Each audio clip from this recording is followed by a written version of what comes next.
Hello mga kaibigan! Ngayon naman tuturuan ko kayo kung paano magluto ng sitaw na pambata. Tara, samahan niyo ako. Let's go! Ito mga kaibigan, ang gagamitin natin sangkap para sa pagluluto ng ginisang sitaw. Tara, samahan niyo ako. Una, syempre, pakukuluan muna natin ng baboy. Lagyan natin ng baboy at lagyan natin ng tubig. Pakuluan muna natin siya ng konti para lumambot.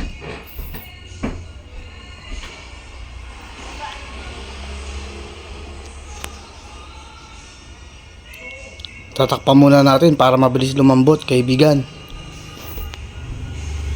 A few moments later. Ito na. Pwede na natin tanggalin. Napakaluan na natin ng konti. Hihiwalay lang natin yung karne doon sa sabaw. Kasi yung sabaw gagamitin natin mamaya. Shoutout sa binilihan ko ng gulay kay Vincent aka Boy Pleco.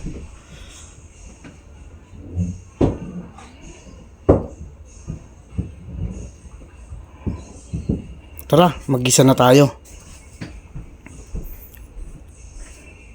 Siyempre, lalagyan natin ng mantika. Magigisa tayo eh. Hintayin muna natin uminit, kaibigan. Pero parang mukha nang mainit to. Pwede na siguro ito. Ilalagay natin ng bawang. Damihan natin. Para sa jowa mo, walang umaswang.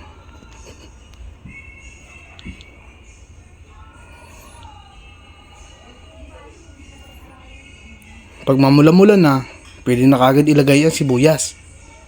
Sibuyas, ito na lang nagpapaiyak sa akin. Ano ba yan?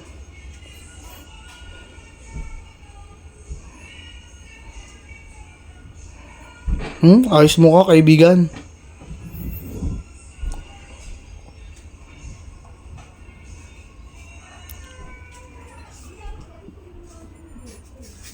Tingnan natin mamula, kaibigan.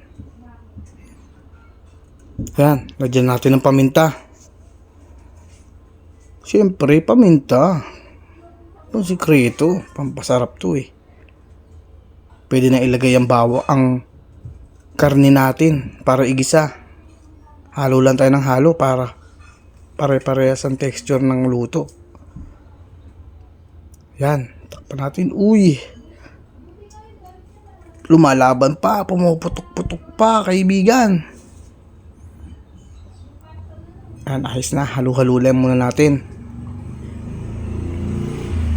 Napakasarap naman nito.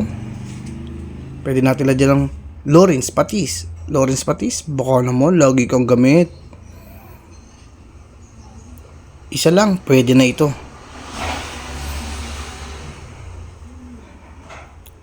Sarap. Amoy pa lang.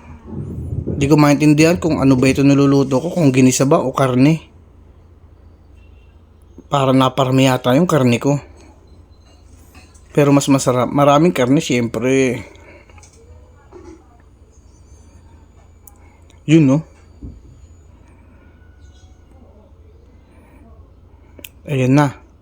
Pwede nating ilagay ang sitaw. Sitaw. Ang sarap naman nito. Yung totoo, sitaw ba to o karne na may konting sitaw?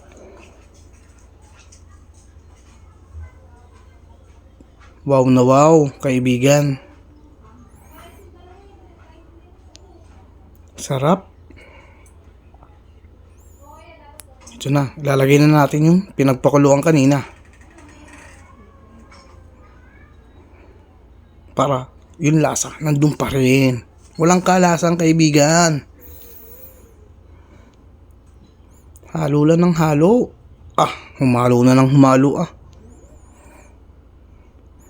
Tatakpan muna natin to, kaibigan. Siyempre, parang okay na ata. Uy, kumukulo na. Pwede nating ilagay ang sotanghon. Sotanghon. Sarap. Lubog muna natin. Yun oh. Halo na naman. Mukha kang halo, kaibigan. Mabilisan luto lang to, kaibigan. Kasi gutom na.